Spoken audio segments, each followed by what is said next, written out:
I was one of those young children who had dreams. I ended up becoming so with this advancement. Well, within a matter of days, I can make two hits. Wow. Whilst in previous times, it will take you several days, probably weeks, to even get to one hit. A lot of artisans have died because of lack of safety precautions. How is it like in your workplace? It may not be serious, but it's just enough to let me know that, well, if the gloves had been on, that wouldn't have happened. How do you approach customer satisfaction? I developed a plan. There are three questions I ask. Once I'm able to get them, hardly do I have problems with this. When a job goes wrong, how do you make it up to the customer? I try not to.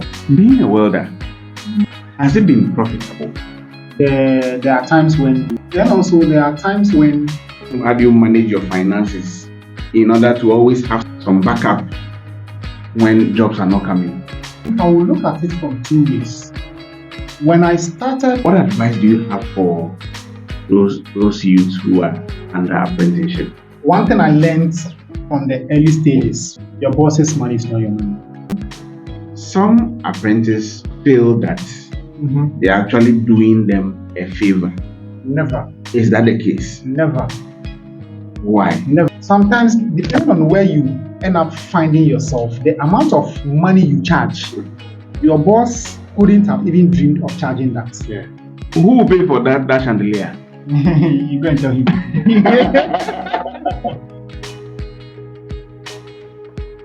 Welcome to Artisans Connect, a platform where real artisans share real stories.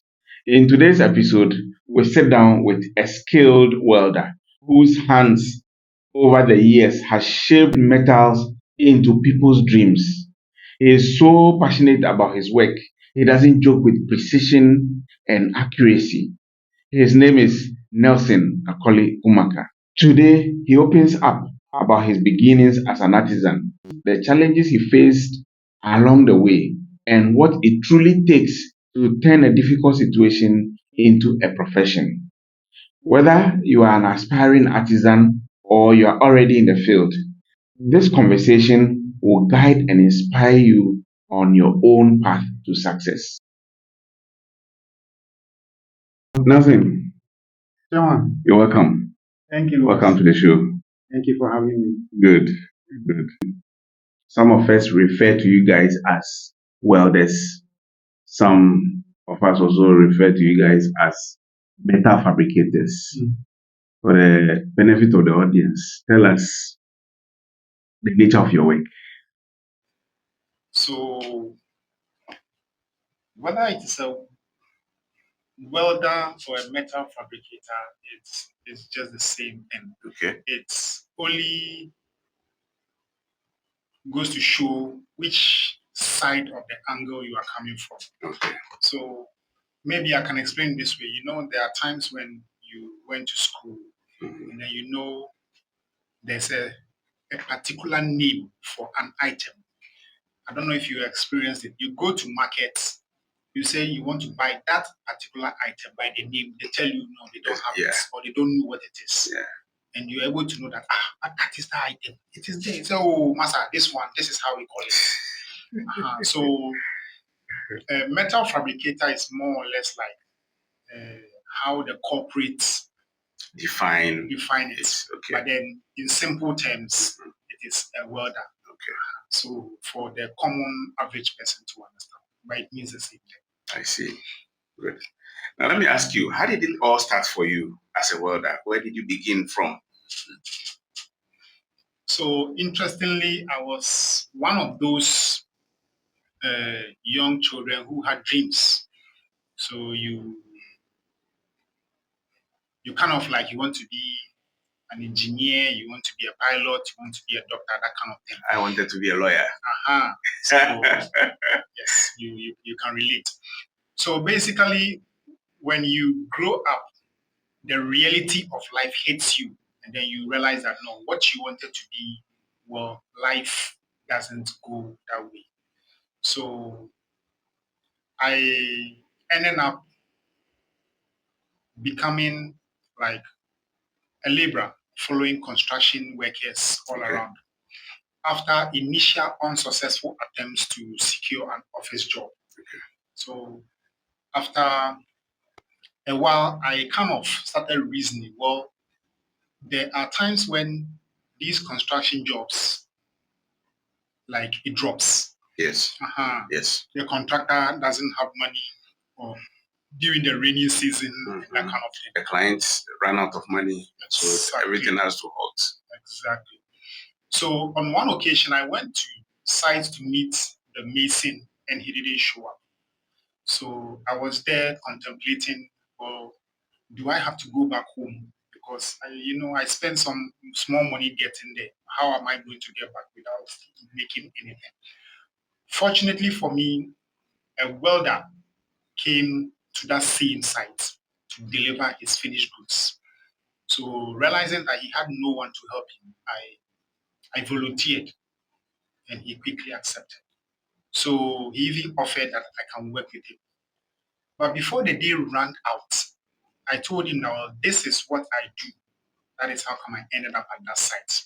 But then I would want to learn a trade from him so that I can have something more stable. He readily agreed, and here I am. I became Wow, his apprentice. Yeah. what a story. Yeah. Interesting. How long has it been now since that time up to now? How long has it been? I can say it's been more than 10 years because I became an apprentice in 2009. Okay. I finished apprenticeship in 2013. Okay. So from 2013 to 2023 is 10 years. Yeah. We are in 2025. So Mhm. I think 12 years Yeah. around that. Thereabouts. Yeah. Interesting. Wow. Good. When we talk about your work, welder, metal fabricator, we know first thing that comes to your mind is metals. Yeah. But are there other materials that you guys use for your job? Yes, there are. There are. But most often I can confidently say it's about 80 or 90% metals. Whether it is the square pipe, the round pipe, the metal sheets, whatever it's the square. It is metals. However, there are instances where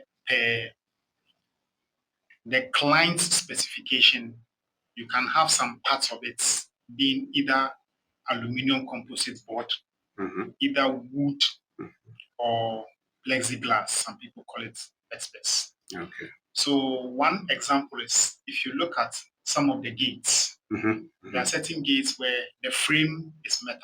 Okay. But then people now use wood to do the interior parts. Okay. So there are instances where a client may want something out of the ordinary. Yeah. So that his gate or his product will stand out.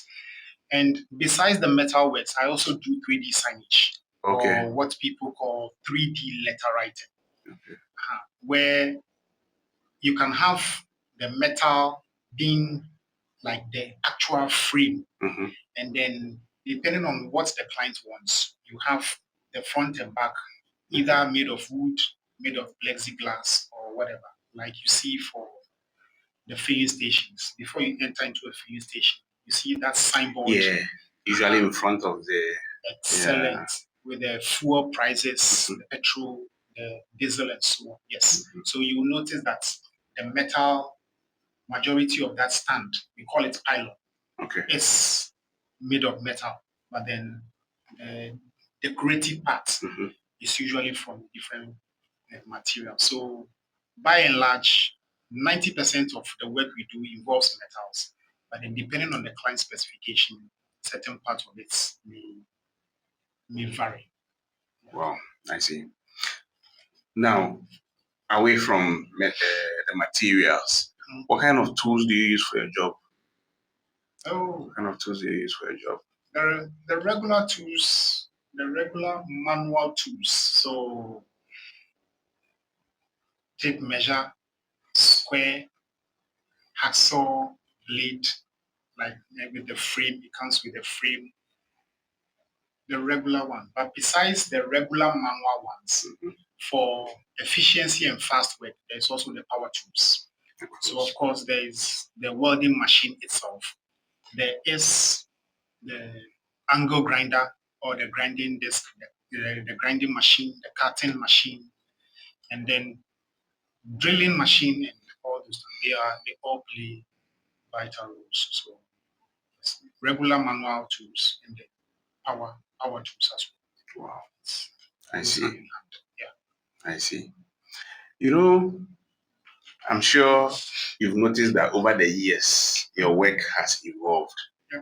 Now, people are calling for sophisticated designs Yeah. when it comes to metal fabrication. Yeah, that's very true. Uh-huh. How do you stay on top with modern trends? How do you manage to stay on top and be able to deliver what the client wants, no matter how complex it is? I learn and I adapt.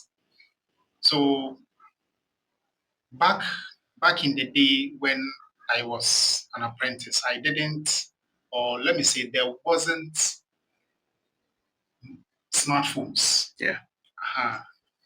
And even if there was, it wasn't as abundant as it is today. So in recent times, there is smartphones all over. There is also search engines. Yeah. So when a client gives me something to do and I realize that I do not understand, or for instances where I do understand, because you want to appeal to the client, I quickly go on any of these search engines and then I research on that particular product, what the person wants, the dimension, the image itself. And I also make good use of YouTube videos where I see lots of tutorials and then I continue practicing. I practice.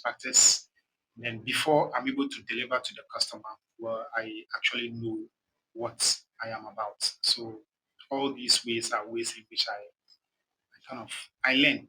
I continue to learn and then I keep up with the trend. It's been very helpful. Wow. Wow. So when it comes to those complex designs Mhm. in your work, because sometimes you see balustrades and gates and you wonder how was the welder able to do this kind of design? So that again falls in line with how things have evolved. So some time ago, when you want to design something, you actually need to do the actual manpower, to do the physical cutting. Yeah. And it takes several days to be able to finish. At the end of each day, your whole body is tired. Even with that, you do not get it as good as you want. You kind of do have to do try and error and then see how best. But in recent times, we have the CNC. Okay. It's a cutting machine. So CNC simply means computer numeric cutting or numerical cutting. Okay. And then we also have the laser cutting machine. So the CNC is mainly for plastic, Okay. like the 3D signage I spoke about. And then the laser cutting goes for the metal and wood. So all you need is for a graphic designer to design whatever the client wants. I get the finished product. Then with my measurements, the dimension and everything, we just feed it into the CNC or the laser, and then it gives you that beautiful cut. So with this advancement, well, within a matter of days, I can make 2 gates. Wow. Whilst in previous times, it will take you several days, probably weeks, to even get 1 gate. Interesting. So those beautiful gates you see around, well, yeah, it's by and large technology is also helping. We didn't have them back then. Interesting. Now, can you tell us about a specific job a particular job you've done that when you look back, you are so proud of yourself that yes, you did this? I know there could be many, but tell us one. All right. So there was this on one occasion, I received a call from a doctor, and then this potential client introduced himself. He told me how he got my number, which is from recommendation. Then, long story short, he wanted me to come and check on a project he wanted to embark on. So I went to site, I had a look and everything. I got the measurements. He wanted me to. So before he even gave me the job, he mentioned that he has heard that my cost is very high, my pricing is very high. I managed to talk him out of it. So he understood what I understood what he wanted, and that it was necessary to kind of resolve that issue. So in effect, well, he gave me the job. I did it, and I was very, very happy because like that was the first time I had attempted such uh, a project. As happy as I was, it wasn't compared to when I got reports from the the one who recommended me. So I went back to that man to thank him, to show appreciation for the recommendation, and also to let him know that in case the man has any reservations, he should feel free to let me know. So before I could even end, he said, well, he has gotten the report and the man is very happy. So not only was the man happy, now there were one who recommended me was also glad that his recommendation was able to live up to expectation, and it made me even more happier. So anytime I pass by, I catch a glance of that particular project, and I'm like, yeah, I did that. I know I did it, but to know that yes, I actually met the client's expectation brought me, or it still brings me so much joy. Wow, good. You know, for our work, safety is a major issue. Yeah. A lot of artisans have gotten injured. Some of them have died because of lack of safety precautions. My question is that how do you approach safety? Because let me before you answer the question, let me tell you a story. You know, our electrical work, we put the main switch inside the wall sometimes. And so before you put it inside, you need to cut certain places that you feel you want to pass your wires through, so your cables through. The cables can run through the wall into the main switch. Yeah. So I went to this welder, I took the main switch there, and I showed him where to cut and everything. But when I got there, I saw the cables that he was using to connect his machine. Charlie, it was join like 100 joints put together, and then some of them he used this black rubber band to tie them. So I was like, yo, why won't you get a better cable? Because this is risky. Oh, it was like, oh, you should say, so I was trying to reason with him, talk him out of. It will not work. Oh, Charlie, the guy, do your job. He even has this conspiracy theory that when anytime he has a nice keyboard, jobs don't come. So I was like, whoa, what is this? So I just had to focus on my thing. Once it's done, I was gone. Many artisans don't work with safety. How is it like in your workplace? All right. So first of all, I can understand to a reasonable degree why the man in your issue, the case you talked about, did what he did. You know, there are times when I've gone to site and I notice that my cable is not long enough to get to the electricity source, the source point. Yeah. So I have to get extra cables and I join them. But From experience in the past, watching my boss, there are things I vow to myself I will not do. So one of the things that is always in my toolkit is the black solidity, the insulation. So if I need to join any cable, well, I tape it and I make sure the tape is very well fastened, like very well. So even when you come to my workspace, my shop, you wouldn't find any of that. Granted, the cables may be on the ground, but to have that join, like unnecessary joints, no, probably about one or two joints. That's all. So that is for that. Then when you talk about safety, I believe you are talking about your personal protective equipment. The PPEs. Again, because of experience in the past, learning under my boss, I have all of that. Right from the helmet through the glasses, the earplug, right down to my safety boots. I have all of them. But then sometimes so I can have my gloves on for the whole day. And I sometimes excuse myself, oh, I'm working with fire. The sun is hot, so let me just free myself a little. I kind of take the gloves off.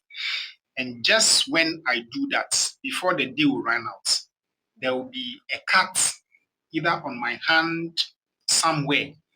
It may not be serious, but it's just enough to let me know that, well, if the gloves had been on, that wouldn't have happened. Even if there would be a cut, but the glove will absorb it, and it wouldn't be that. So I do have the personal protective equipment, and I use them. Wow. Yeah. That's good. Yeah. One problem that a lot of artisans have is how to manage clients. I've seen a lot of fight and disagreements between clients and artisans, and sometimes it's not pleasant. How do you approach customer care, customer satisfaction? What is your approach when it comes to your work? So I've also faced a few of those challenges. So I developed a plan. There are three questions I asked. What does the client want? So at the end of this whole discussion, like whatever he's contracting me for, what does he hope to get out of it? And in knowing what he wants, I will need to really understand and ask questions. What is this? How is that? What is your concept? All those questions will help me to know what you really want. The second one is your budget. The budget that you have, will it suffice? Will it be enough to get you what you want? Because I wouldn't want to skip the budget part and then take your money, do what I thought you wanted, only for you to tell me, no, but I expected it this way, I expected it that way. So that expectation comes with a lot of questions. I will need to know like every length and breadth, width, height, everything about what you really want. If your budget is not enough, well, how can we work around the budget and still get you what you want, but not lowering the standard so much? You need to get something good. Yeah. If your budget is good enough, well, we know that okay, the first part is settled. So that is the first two.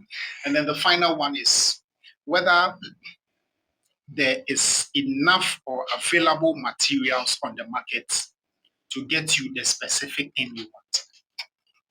So what does the client want? His budget, and then the materials availability. There are other questions that may come up, but then these three key questions with little questions underneath, like sub questions, once I'm able to get them, hardly do I have problems with clients. I see. I see. Now, when it comes to customer satisfaction, when a job goes wrong, how do you make it up to the customer? I try not to apportion blame. Okay. Because in our Ghanaian society, by and large, in every business venture, we are told that the customer is right. Yes. The customer is not necessarily right, but then he is right because he is the one giving you job. The job, yeah. And that job is what puts food on your table. Exactly. So when the customer is angry with you, no matter what, he wouldn't bring any job again. Yeah. So it is best to just appeal to his human nature. Now, when I notice that there is dissatisfaction with the customer, I quickly find the root source. Well, if it is quote unquote from his end, I could probably say, well, I may not have understood what you wanted. Instead of telling him that, well, you didn't tell me this. Yeah. No, because it is my job to find out what you want, really understand exactly what you want. Yeah. So it is either I'm taking the blame squarely on myself, but then I don't absorb the blame so much that he kind of also pounds me. And I also make sure I don't put the blame on him. Like I try to meet him midway. So if it happens that a product doesn't go to his expectation, well, I still need his service. So I can pull the product back, go and work on it. If it is necessary to like redo it with that same product, I can do that. However, if it becomes difficult, well, then again appealing to him, I can now let him know that okay, now that you say this, I think I better understand you now. So my invoice I presented, if you can kindly add this fraction to it, I will now raise the capital for the initial cost I took from you, and I'll give you like something totally different to your expectation. So there are instances where jobs go wrong, but then, as I said, it's two things. Either the customer will accept it as it is because already it may not be that bad, or I would have to withdraw it and then do a whole different one. Whichever way, you still appeal to the customer because after this job, you are not done. You still look forward to getting other jobs job. or recommendation. And recommendation goes a long way. So when those misunderstanding happens, well, I try not to apportion blame. I just appeal. Yeah. Being a welder, Mhm. over the years, you've gained the experience, the exposure, everything you've done. You've done jobs, big jobs, small jobs. Yeah. Has it been profitable? It has its ups and downs. Okay. There are times when the job comes in quick successions and you are you are kind of happy. You are able to make do something good out of it. Then also there are times when it takes a nosedive. There has been instances that after some months of being at home, straight months, consecutive months, I begin to wonder whether I picked the right profession. But then when the jobs do come, your mind kind of sets things straight that no, okay, it was just one of those times when people were not like were having difficulty doing. So all in all, I can say that yes, it has been, but then it has its ups and downs. Yeah. Like every other business. Every other business. Now, many artisans find themselves in situations where financially it's like they're always broke. Mm-hmm. Yeah. Mm-hmm. Some of them, yes, it's not their fault. Some of them also is due to their own financial mismanagement. Yeah. But how do you earlier on talk about when the dry season comes, when economy is down and nobody's bringing jobs? How do you manage your finances in order to always have something, some backup when jobs are not coming? I think I will look at it from two ways. When I started young, as in when I passed out from my boss, I was on my own. Now I was in a haste to get clients. So whenever somebody calls me for a job, right there on the spot, I quote figures. After looking at the job, I just stand back a little, do some calculation in my head, and then so the downside to that is, well, the potential client is able to quickly counter. Are you able to come up with this figure straight away? No, reduce it, reduce this, reduce this. And in a haste to kind of win a client, you I ended up reducing things like ridiculously. So much so that you find me going to work every day, but the money wasn't showing. And it becomes difficult for people to believe, even family members to believe that, but you say you are going to work. How come? And there is evidence that you are going to work. Get it? So now growing up over time, maturity makes me realize that, okay, when you talk to a potential client, give yourself a day or two, which is what I do. I give myself a day or two and then rethink everything, the measurements, recalculate everything. And now I no longer quote figures of head. I give you an invoice. I send you an invoice where everything is laid out.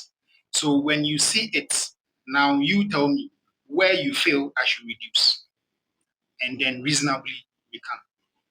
So I noticed that now that I give people invoice, the when they see the figures, it sounds realistic than to just get up and tell somebody, oh, I will take you 1,000, I will take you 2,000. I say, but this small thing, it doesn't work that way. So when you look at the breakdown, then tell me where should I reduce. So that is what has been helping. So now when I started that, kind of the whole you are going to work but you don't have money has totally reduced unless I'm not working. But when I tell you I am going to work, well, it means I have something to show for it. For the next part of your question, where you talk about sometimes the job going dry. Yes, what I've come to realize or what I've adopted is, well, after I have done a job, the little benefit or the profit that I have, I spend some buying a few materials down because I know eventually, well, somebody will bring a job. And then the rest, I probably get a few things for the house, foodstuffs for a week or two, probably a month, so long as it's not perishable.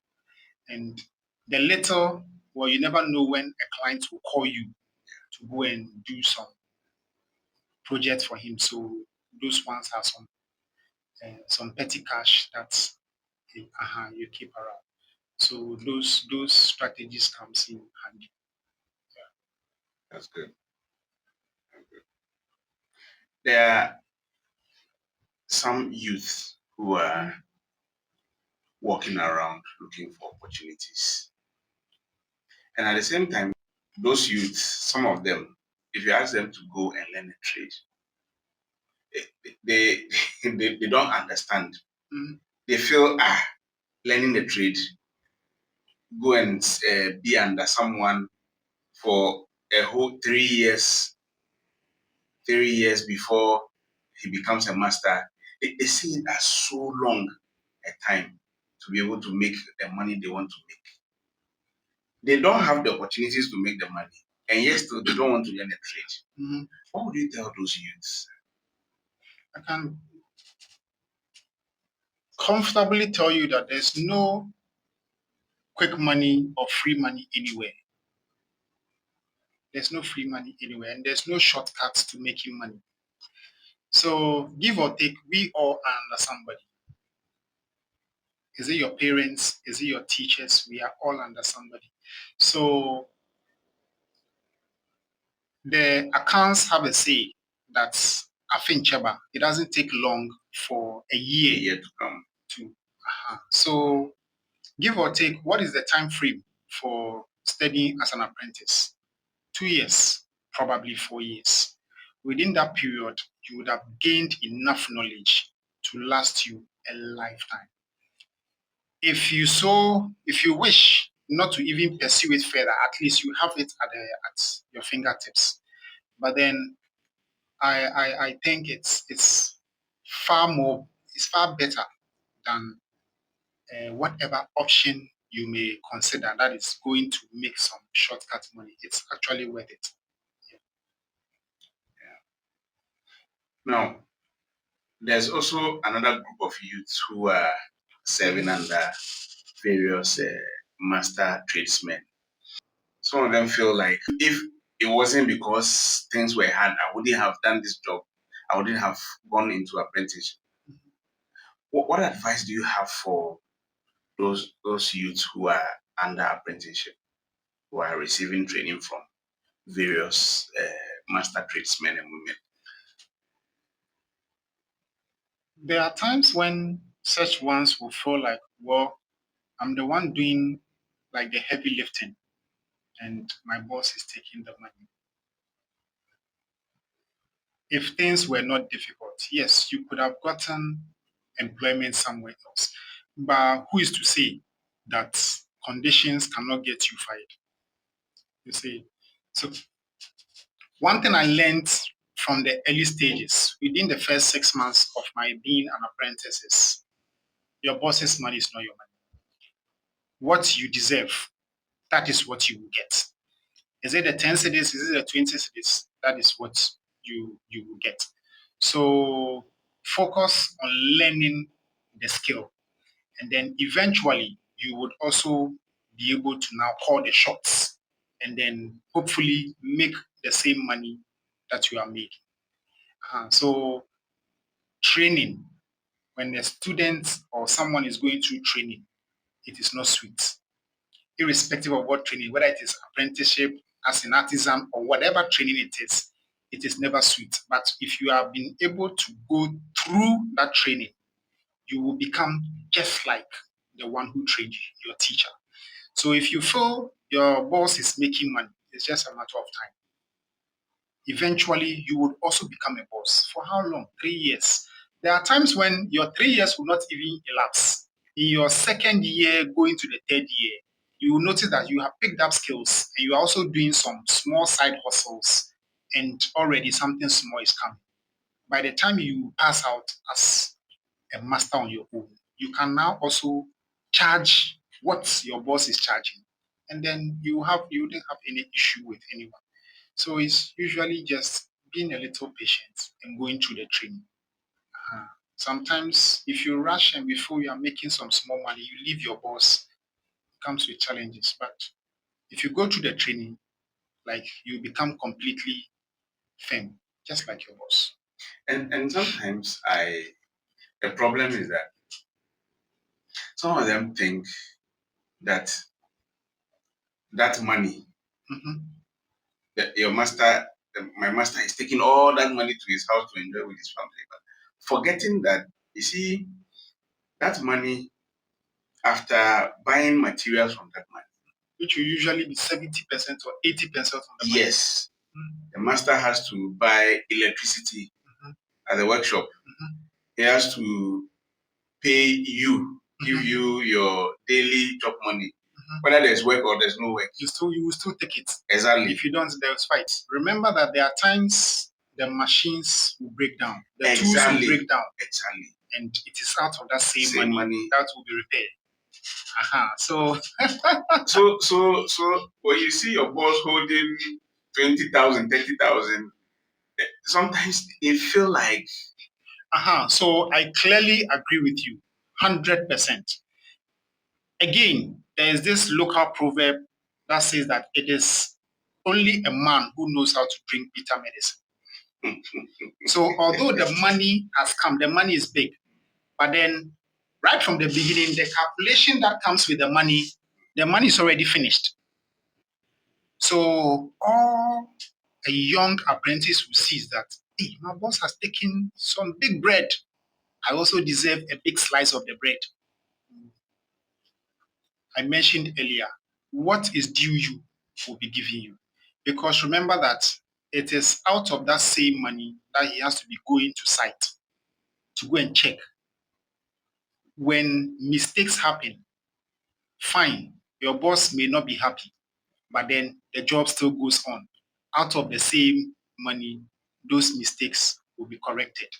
A whole lot of things goes into it. So by the time the job ends, even he, your boss, the medicine, that's the bitter pills he has swallowed for nobody to feel the problem, you do not know. You just have to wait and become a boss yourself or a master yourself, and then you know. So a lot of things goes into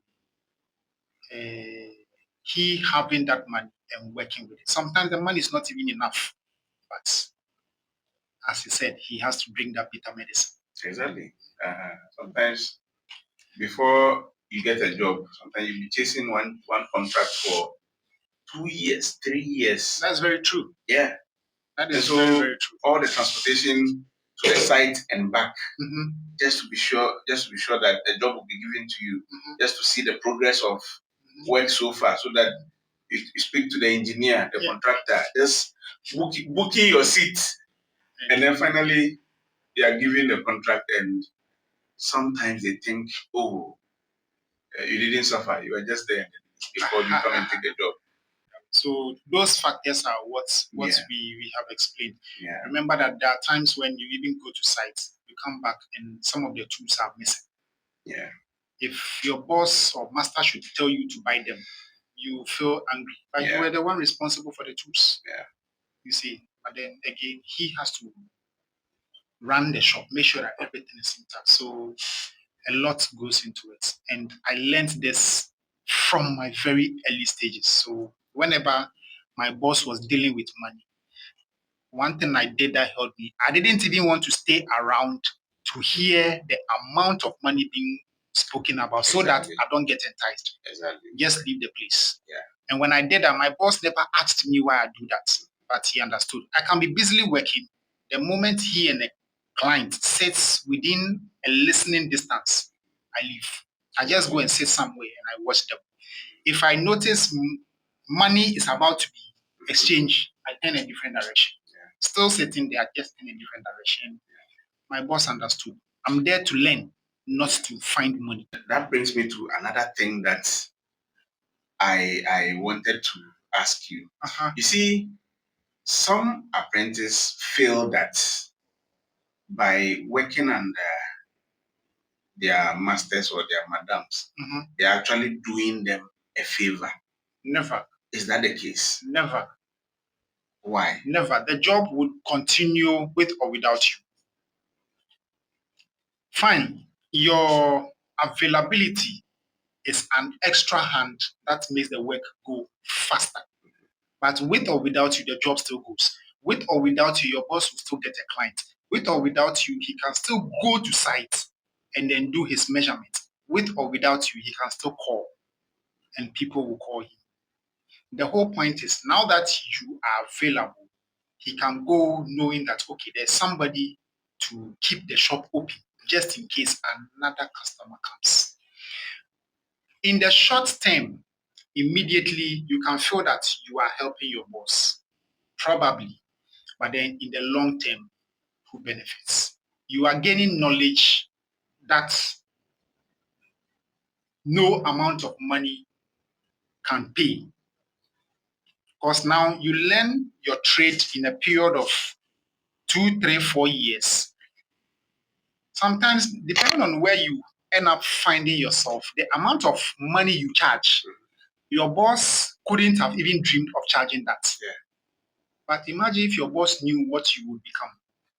The amount he would have charged you, you couldn't have paid. But then the arrangement for becoming an apprentice is so flexible. In Ghana, what is it? Is it a crate of drink And some even don't take anything. Out of love. Just come and learn something Learn for your and life. go to benefit yourself. And it is really unfair to think that you are the one working for your boss to eat. Imagine if you were left in charge for a day. Discuss the business, do the work, and then your boss will sit back and then watch you. Trust me, the teacher and the students, who knows better?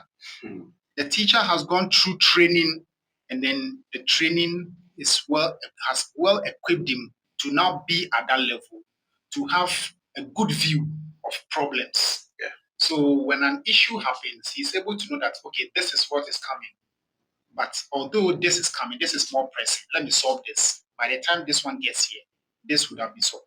So the teacher, more or less, or your boss has an elevated view of a problem, and you are like, hey, yes, you can do something, but then he solves problems. And if the role were to be reversed, before you realize, say, Jack, nah, you back off. Yeah. So it's just humbling to know that no, there is boss and there's master. Yeah.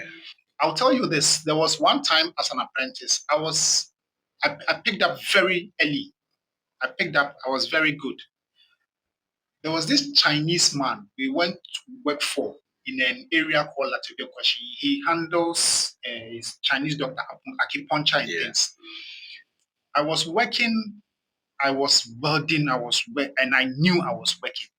The Chinese man comes. I don't know if you know the Chinese, where they work with some level of precision. Yeah. He comes, he checks the job. He said, no, there's a problem with it. I almost argued with him because I knew what I'd done was correct. But then he came, he kept saying it's not good in their accent. Yeah. And then eventually my boss came. My boss wasn't around then. My master came.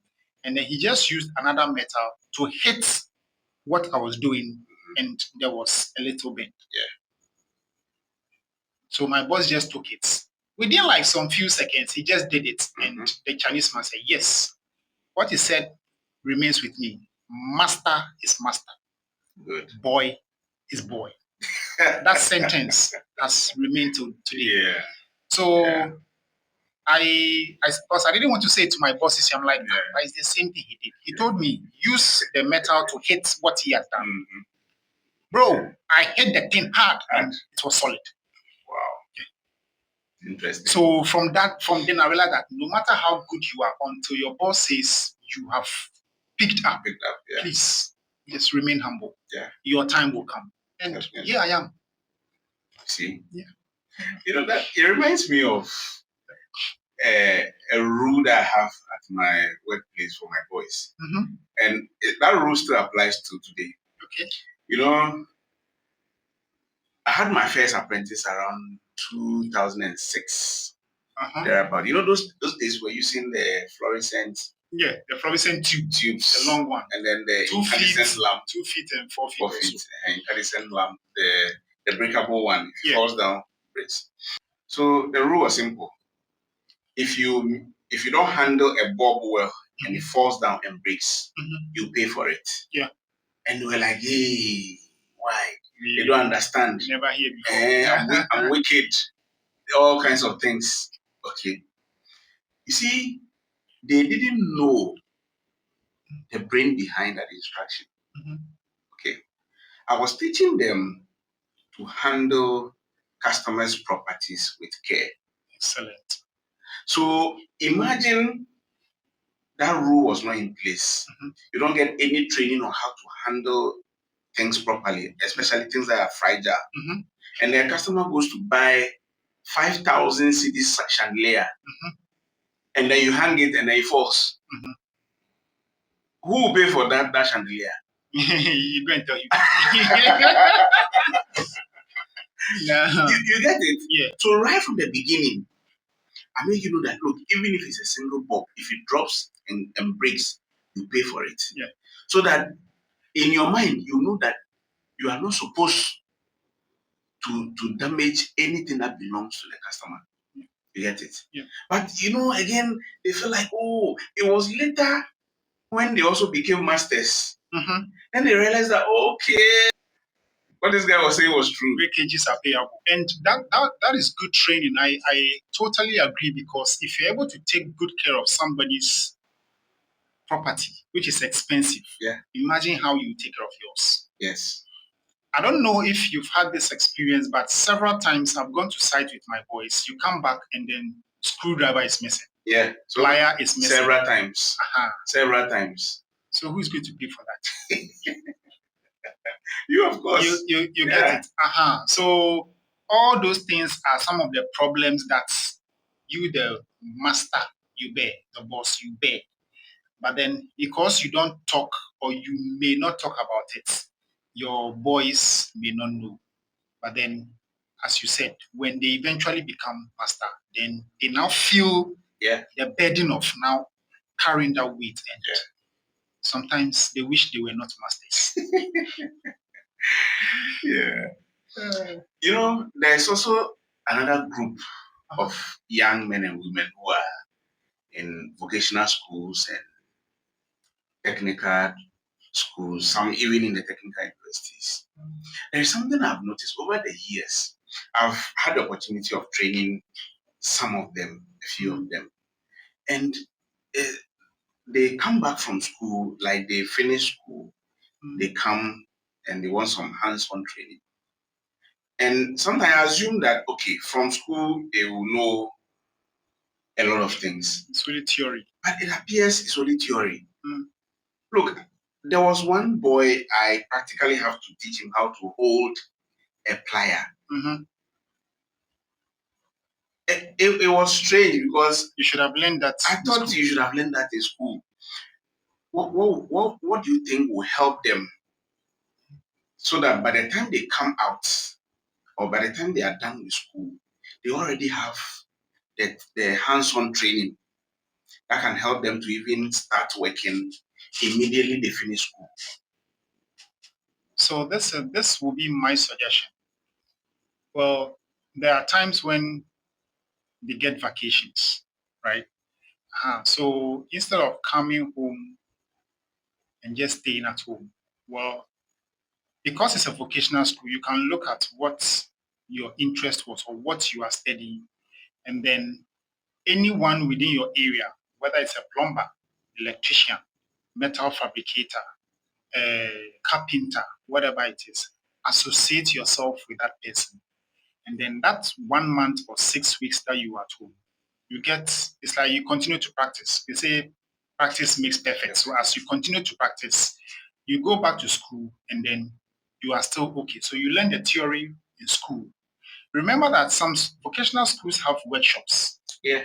Despite the workshop, it's like 50, 60 students are all competing to do something at the workshop in a space of 1 hour. You wouldn't learn it very well. So when you come back home, now you have somebody who is on the field and you are learning one-on-one. You go back to school and you are better off. And like practically you understand some things than your fellow students. So that is what I would encourage. And just in case for some reason you don't even end up practicing that trade that you learned. Again, I mentioned in the beginning, it is still at your fingertips. So it becomes like a double hustle you have. You can get an office job, but you have something on the side. Imagine if you're an electrician and you have an electrical problem at home. You don't have to go and call an electrician who will come and charge you some 200, 500 cedis for something that you have knowledge about. You can easily do it. Your money is saved. So it's good training. Like associate yourself with people on vacations so that you can, the artisans, I mean, so that you can get some additional training. Nothing. Thank you so much for coming. Thank you. I really enjoyed the conversation. Thank you. Thank you for tuning into Artisans Connect. Today's conversation with our welder reminds us that skill, patience, humility, consistency, that's what builds character and success. If you are an aspiring artisan, keep learning, keep improving, and stay connected. Don't forget to like and share and subscribe for more inspiring stories from real artisans. Until next time, don't forget, keep learning and stay creative.